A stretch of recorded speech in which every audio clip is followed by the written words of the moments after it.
La Corée du Sud a exprimé de sérieuses inquiétudes concernant le rejet par le Japon de l'eau contaminée de la centrale nucléaire de Fukushima dans la mer. Le gouvernement affirme que cette décision pourrait avoir un impact sur la sécurité de la population sud-coréenne et de son environnement. Le gouvernement déplore vivement la décision du gouvernement japonais de rejeter dans la mer l'eau contaminée de la centrale nucléaire de Fukushima. Le Japon affirme que le premier déversement aura lieu dans environ 2 ans et qu'il répondra aux normes internationales approuvées par l'Agence internationale de l'énergie atomique. Le ministère sud-coréen des Affaires étrangères a répondu en convoquant l'ambassadeur du Japon pour lui signifier de manière officielle sa désapprobation. En tant que l'un des plus proches voisins du Japon, les inquiétudes grandissent en Corée du Sud, en particulier dans le secteur de la pêche. Il est irresponsable de la part du Japon de prendre une décision unilatérale.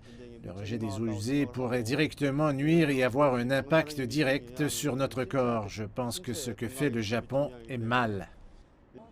En tant que Coréenne, je suis inquiète du fait de notre proximité. Nous étions déjà préoccupés par les radiations, mais s'ils déversent les eaux usées, cela ne fera qu'alimenter les craintes.